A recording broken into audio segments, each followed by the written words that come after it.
స్నేహితులారా, ఈ సమయాన్ని బట్టి దేవునికి వందనాలు తెలియజేస్తూ ఉన్నాను. ప్రేమపూర్వకంగా మిమ్మల్ని అందరినీ వాక్య ధ్యానంలోనికి ఆహ్వానిస్తూ ఉన్నాను.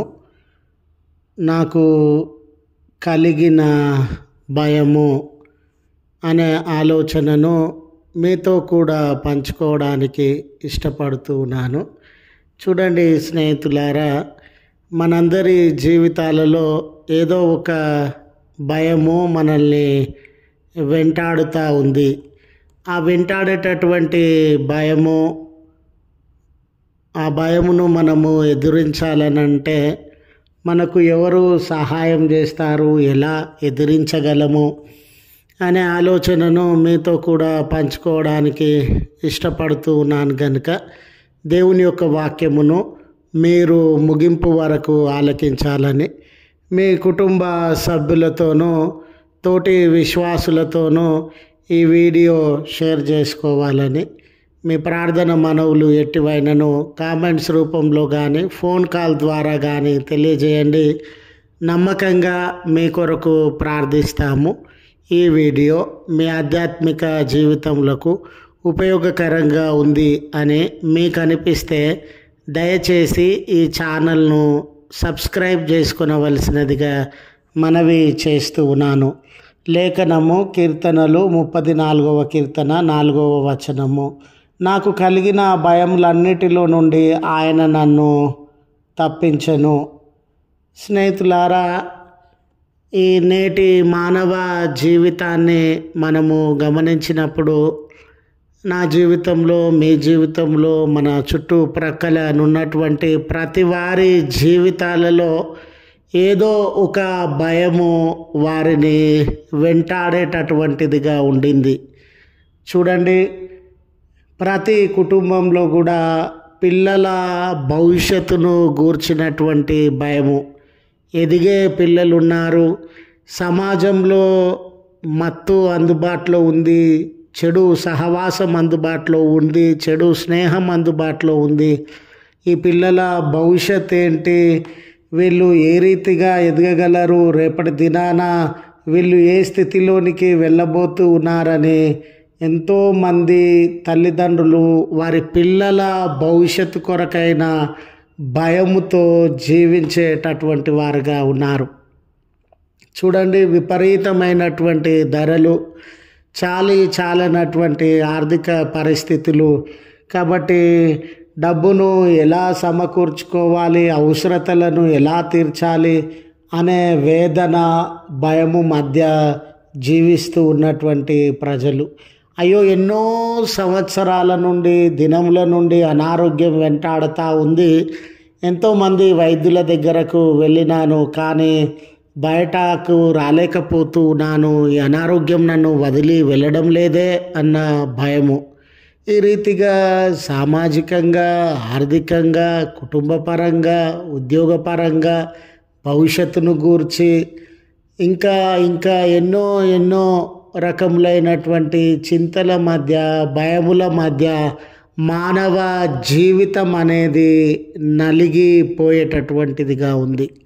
పెద్దలు అంటారు కదండి, ఒకరోజు మనిషి చనిపోతాడేమో భయపడద్దు అని, కానీ భయపడేటటువంటి వాడు రోజు చనిపోయి బ్రతికేటటువంటి వాడుగా ఉంటాడు.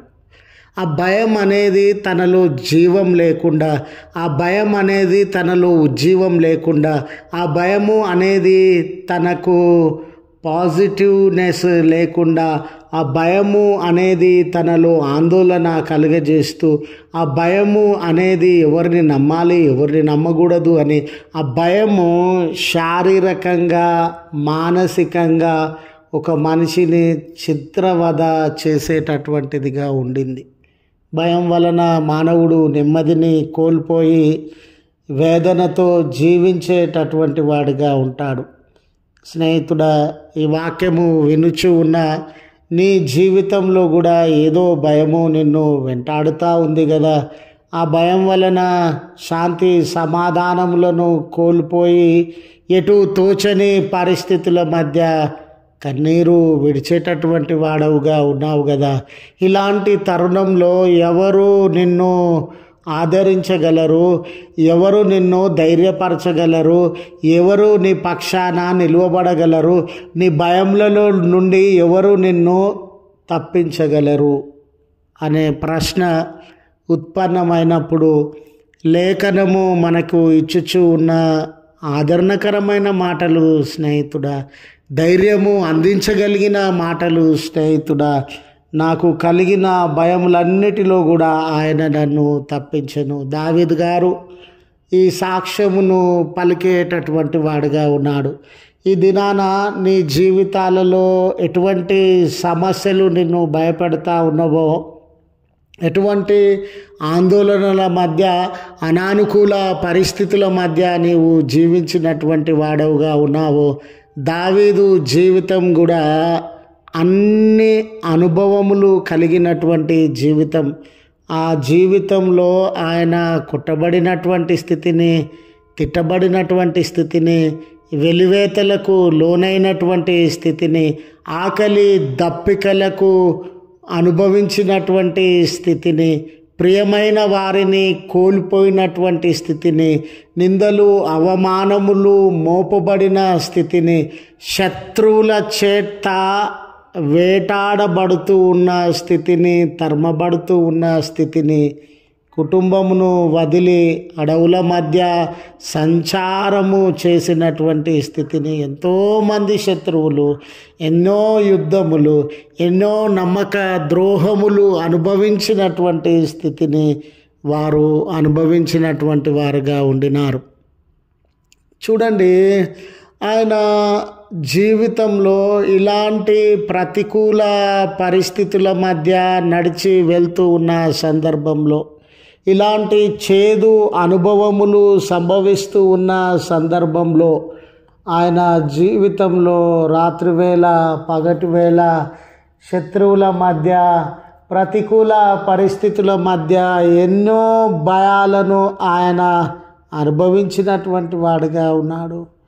ఆ భయపడుతూ ఉన్నటువంటి వేళ, వేదనతో కృంగిపోయినటువంటి వేళ, ఆయన ఆ భయంలోనే తన జీవితాన్ని గడపడం లేదు, ఆ చింతలోనే ఆ జీవితాన్ని గడపడం లేదు. అయ్యో నాకు భయం ఉండింది అనే పరిస్థితులను విడిచి పారిపోలేదు. అయ్యో నాకు భయం ఉండింది అని ఆయన మత్తుకు అలవాటు పడలేదు. అయ్యో నాకు భయము ఉండింది అని విసిగి వేసారి ప్రయత్నించడం మానివేయలేదు. ఆ భయంలో, దేవా నేను భయంతో ఉన్నానయ్యా, నన్ను దరిచేర్చండి అయ్యా, నా కొరతలను తీర్చండి అయ్యా, నా కన్నీటిని దూరపరచండి అయ్యా, నా భయములలో మీ సహాయాన్ని అందించండి అయ్యా అని దేవుణ్ణి ప్రార్థించినటువంటి వాడుగా ఉన్నాడు. ఎప్పుడైతే ఆయన భయాన్ని దేవునికి అప్పగించుకొని, ఆయన ప్రతికూల పరిస్థితులను దేవునికి అప్పగించుకొని ప్రార్థించినటువంటి వాడుగా ఉన్నాడో, ఆ భయములన్నిటిలో నుండి దేవుడు ఆయనను విడిపించినటువంటి వాడుగా ఉండినాడు. కనుక ఈరోజు నీ జీవితంలో, నా జీవితంలో ఉన్న భయములకి మార్గం ఏంటో తెలుసా? భయానికి పరిష్కారం ఏంటో తెలుసా? భయమును ఎదిరించి ఏ రీతిగా నిలదొక్కుకోగలమో తెలుసా? దేవుడుకి మన భయాన్ని, మన భారాన్ని అప్పగించేటటువంటి వారంగా ఉండాలి. అప్పుడు దావీదు జీవితమును ఎన్నో భయములలో నుండి విడిపించినటువంటి దేవుడు నా జీవితంలోను కూడా ఎన్నో భయముల నుండి విడిపించేటటువంటి వాడు అని మనవి చేస్తూ ఈ మాటలను ముగిస్తూ ఉన్నాను. ప్రార్థించుదాము. కృపగల తండ్రి, ప్రేమగల మా దేవా, నీ పరిశుద్ధ శ్రేష్టమైన నామమునకు కృతజ్ఞతలు, స్తోత్రములు చెల్లిస్తూ ఉన్నాం. నిజమే రక్షక, ఒక్కొక్క భయము మమ్మల్ని వెంటాడుచు మా జీవితాలలో నెమ్మదిని, ప్రశాంతతను దూరం చేస్తూ ఉన్న అనుభవములను, కన్నీళ్లను మేము అనుభవించుచూ ఉన్నామయ్యా. మా భయాలను మీకు అప్పగిస్తూ ఉన్నాం, మా భారములను సమస్యలను మీకు అప్పగిస్తూ ఉన్నాం. మమ్మల్ని విడిపిస్తారని, బలపరుస్తారని, ఎదురించి నిలబడే శక్తి సామర్థ్యములను మాకు అనుగ్రహిస్తారని మీకు కృతజ్ఞతలు చెల్లిస్తూ ఉన్నాం. ఈ ప్రార్థనలో ఏకీభవించుచున్న వ్యక్తులు, కుటుంబములు వారి వారి జీవితాలలో ఉన్న భయములన్నిటిలలో నుండి, చింతలన్నిటిలలో నుండి ప్రభువా మీ నామంన విడుదలను దయచేయమని ప్రార్థన చేస్తూ ఉన్నామయ్యా.